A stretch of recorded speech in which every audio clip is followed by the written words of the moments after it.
Hello, everyone. I just started the record shop project, so I'm looking forward to, yay, making all the little records, and these just happen to be the ones that I have. Making all of the teeny tiny records and getting the shop all put together. So today, what I worked on was the bass and getting the walls up, and that meant having to do whatever I was going to do to the three walls. So I got that done, and it was not easy. I don't know, man, you ladies, you just belt all this stuff out. It was pretty hard.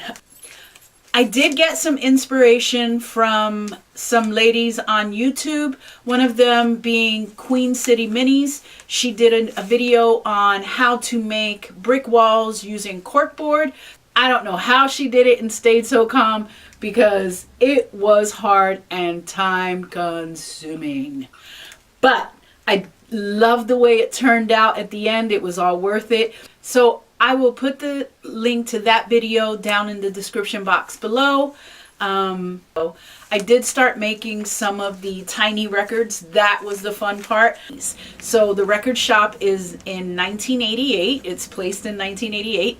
And if you have any suggestions, what you were listening to back then, what were your favorite albums or your favorite songs, I would love to hear from you guys. Put it in the comments below, and I will be sure to make that album because I don't think I even know that many albums. So it's going to be fun. I've been getting a lot of suggestions so far, but it's going to be fun to hear what you guys think and your input on it. Let's get started with how I built the base and the walls. Okay, so here is the base. I speeded up the video a little bit to kind of save time.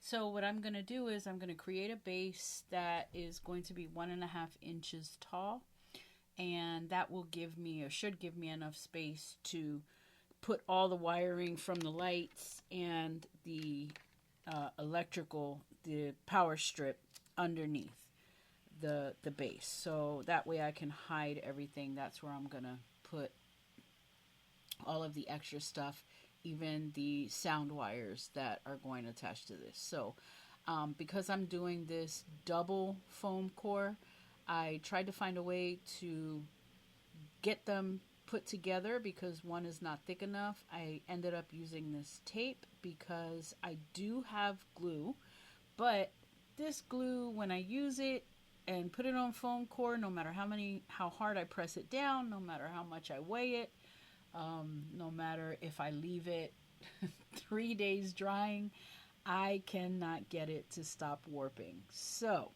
I'm going to go with this tape that I used to use a lot for the binding the scrapbooks on my, or the binding the mini albums, and it seemed to work way back then, so I'm gonna try it now, and I think it's gonna be pretty okay because it has like these rope fibers or something that keep everything really strong and sturdy, and it is double-sided, so I think that was the best thing. If y'all can tell me how to keep glue from warping foam core, I would love to hear it, and maybe I can use that next time because I sure have a lot of it. Right here is the finished base. I did the 1.5 inch base all around, and then I even put some put a thing in the middle so that there's support there. I glued it all together, and I put the tape to make sure that it stays in place while it dries. I let it dry overnight just in case, and then I put these wooden dowels on the corners just to have some added support. Even though the stuff that's going on here, the walls, the ceiling, whatever's going inside the record shop, it's not going to be that heavy, but I still wanted to reinforce it. Right here I have the sales wall, or not the sales wall, the front wall. This is where the door is going to be, the storefront window, and then that little window over top of the door. I don't know what it's called, but I know I can't remember what it's called, but I want one here. I did curve or slant the roof because I want the ceiling to be slanted on there. I'm going to be decorating that, and I really, really wanted to showcase that by lifting that ceiling up some. Also on this, I'm going to put the dowels on the ends of these walls so that it can reinforce any weight that comes from the ceiling and from the lighting that's going to be on the ceiling, because that might get, I don't know, maybe a little heavy, but not so much. But anyway, I'm using tape to hold it together, to just press it into that foam core and make sure it dries really well. And I let this dry, not like the base where I let it dry overnight. This I let dry for a few hours with the tape on it, holding everything together.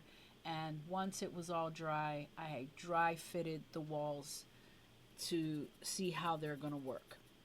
The third wall is going to be the brick wall, and this is where I got the idea from Queen City Mini. She has a video on different ways to make brick walls, and one of the ways that she had on the video, which I found to be the easiest thing, was to use foam cork board with adhesive backing. Now you can use, I use the paper thin cork board paper, but if you want to use a thicker paper, you can do that too. I did put the description to the link to the video in the description box below. And so she does suggest to go onto Word and create a Word document, insert table, and then adjust the sizes of the spaces when you insert the table. So you might want them the size that they automatically default to. I didn't want them the size that they default to, so I had to go in there several times and play with it a little bit until I got the right size that I wanted, what I thought was the right size brick for my project.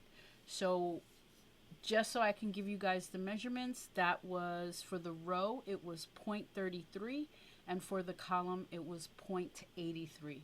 So that's what gave me the right size bricks. Also, once you get that done, you want to change the landscape of the Word document. I changed it from portrait to landscape just so I could fit more of the grid on there. And once I got it on there, I cut it out of the paper, and now I'm putting it here, adhering it to the back of the cork board because it has that adhesive, that sticky back adhesive, and that it really worked well. I really it was really simple as opposed to using the spackle and stencil method, which I knew with absolute certainty in my inexperience that I probably was not going to be able to do that, but this worked out fine. It is easier to get it on there instead of just peeling out the whole back paper and putting the grid. I got all the grid on the 2 square 12 by 12 pieces, plus I had some leftover pieces in my stash, and now I painted them. And I like playing around with the paints because even though it looks all different colors or different shades, that was okay because no brick is created equal. Now here I am. Once I got it on there, once I got it all, got the grid on there, got the paint on there, I started cutting out these strips. The grid really was so helpful in this process because I could not have cut these strips out in the perfect measurement. There's just no way.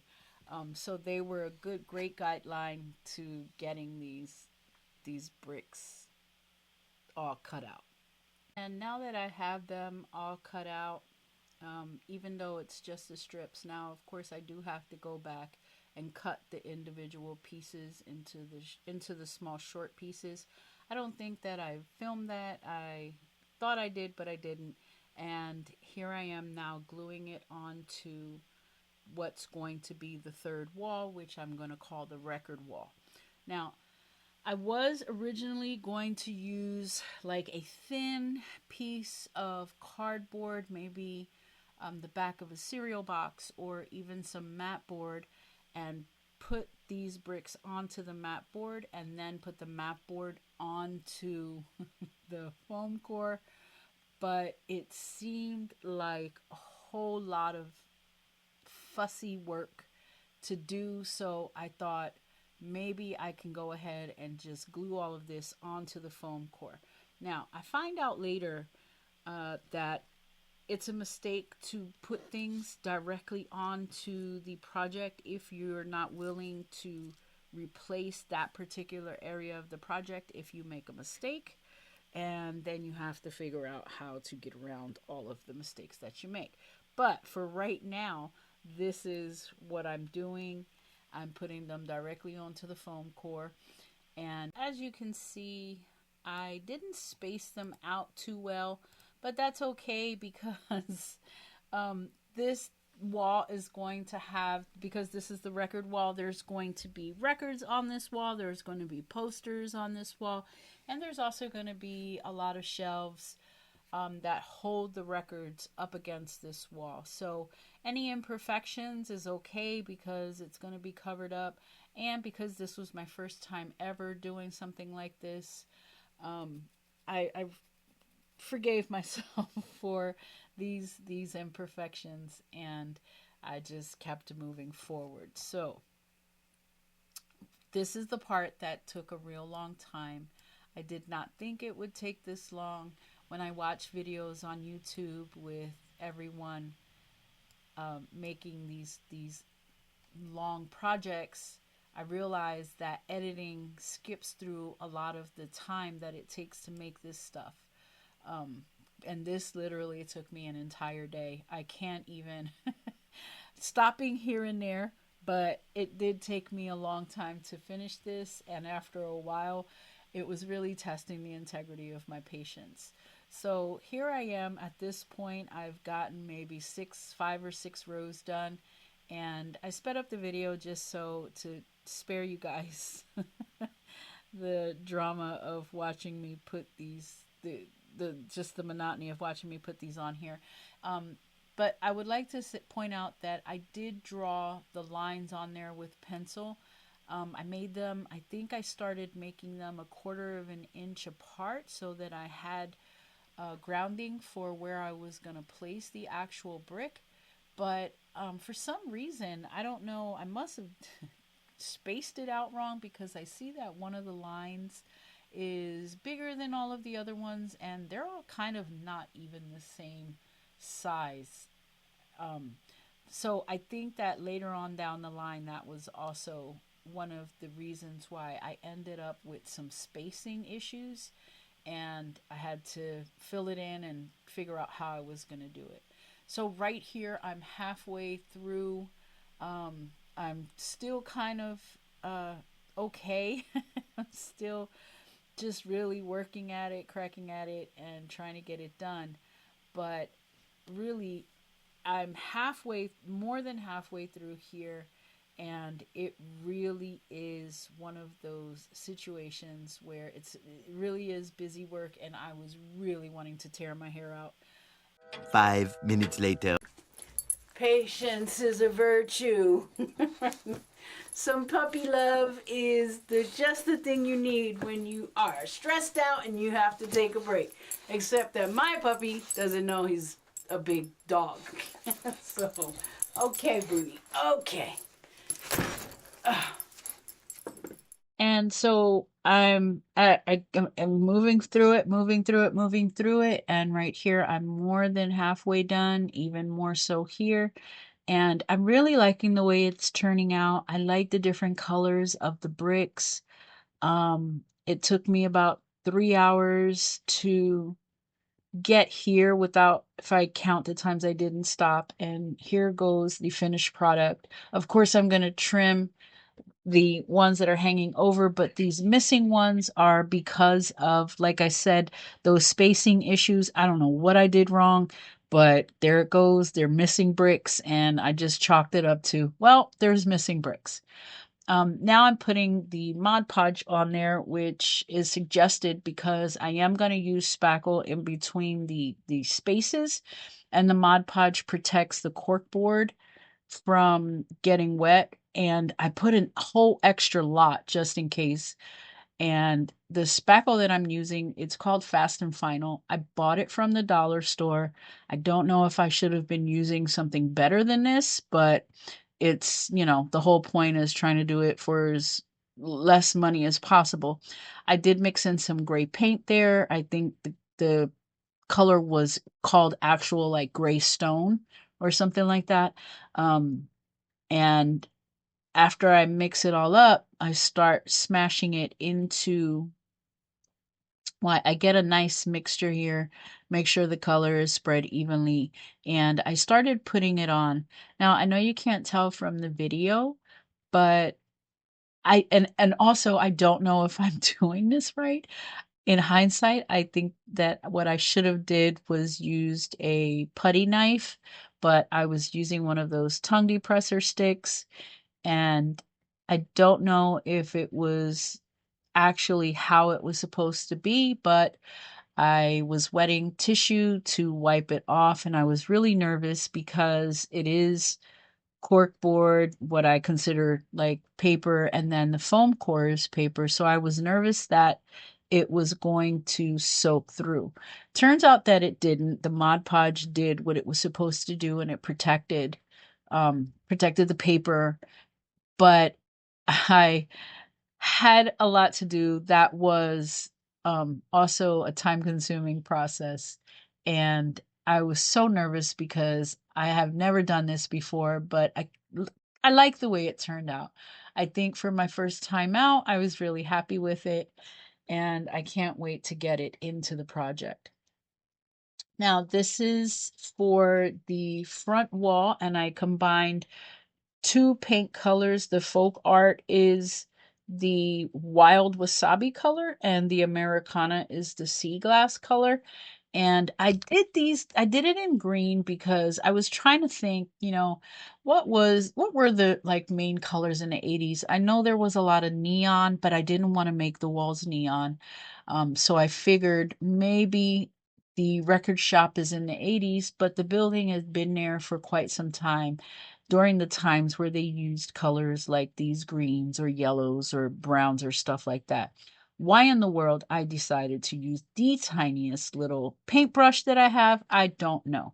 But it did take me a long time to paint it, and all I had to do was reach out and grab one of my big paintbrushes, but I didn't. So here we are, and I've sped up the video so you didn't have to deal with that. And these spots where it's blank, I'm going to put these bricks. Um, the laying of these bricks turned out a little better. And now I'm going to do what turned out to be quite a disaster is the sales wall. This is the wall that the cash register counter is going to go against, and all of the shelves with all of the other items besides the records that one could purchase is on. I decided I was going to use this wood to make like these wood slats on the wall. And then I was going to get the acrylic, make an acrylic rectangle and kind of pinch it in between the wood slats to create like a floating shelf type thing. In my head, that worked.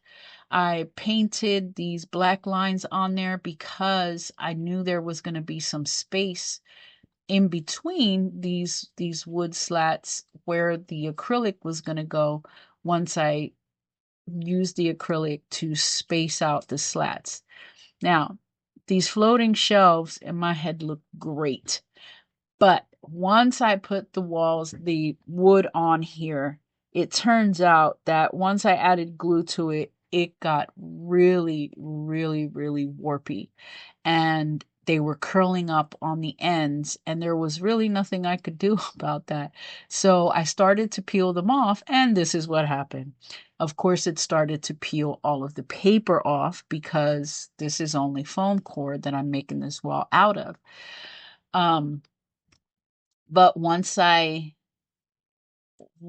peeled everything off, I just decided, well, I'm gonna cut, so I had to cut all of this mess off of here. I didn't cut it all off all the way because the bottom part was still glued. Luckily, I had only put about 8 of the tongue depressor sticks on there, so it wasn't that much damage. It was just that top part.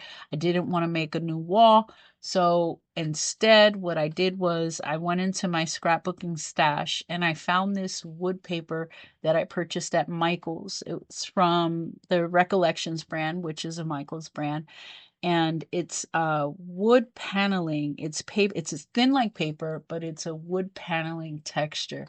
And I decided to go with that because it was much easier. Why in the world I did not think about this the first time, I don't know. But it just made it, I just decided I'm going to use this and then I'll just make shelves and glue them up on the wall, because I can still use the acrylic, but they won't be floating shelves because the slats are not going to be on there. So yeah, I decided to use this board. So I'm really glad that I was able to fix that, but sometimes it's not as easy. Um, right? And so, of course, you can't have a record shop without records. So I started making the records, and it was so cool and so fun to do. I started with the milk crates, and because I got a 3D printer for Christmas, I thought this would be a good opportunity to practice how to use it. So I decided to start making the milk crates. I don't know about you guys, but I grew up in the 80s, and of course we had always kept our records in milk crates. That's just where they went. So I made 3 sizes, and just to see what the right size would be for these records and how I like the look of it, I went with a 31.5 millimeter size record crate. And just to be sure that I was getting the right size milk crate, I decided to use my little guy here that is for another project for my Broussard house. And I use him every now and again to sit him up on chairs just to make sure that I'm getting the scale right. Sometimes I don't always get the scale right, whether I use him or not, but it was helpful to see the milk crates in his hand. So for the records, what I did was I printed the front of the album cover and the back of the album cover. And I did this in my Silhouette software because I don't know how to use Photoshop. So I did it in the Silhouette software. I was able to resize them in the software, and I was able to weld them together and then just fold them in half. So I stick it onto the tape, front side down. And I did see a video for this. I can't remember whose video I watched to get this particular technique. So I'm sorry about that, but I did stick them down face down. I cut a strip of tape, and then and it's this packing tape, this Easy Start packing tape by Duct Tape, I think that is. And so then what I do is I take the edges that I cut off, leaving that, having that overhang, and I just fold it over, and it keeps the top open, and it seals the sides, and the bottom is of course already folded. And I like this technique better instead of how folks are doing them where they're adding the tabs to it. They're adding the tabs to the album cover. So to me, that just seems more fussier than usual because I have to fold the tabs and then glue them onto the back and fold it together. And that just seemed like a lot. This way, I just fold it in half, tape it shut, tape it together, and it comes out really, really nice.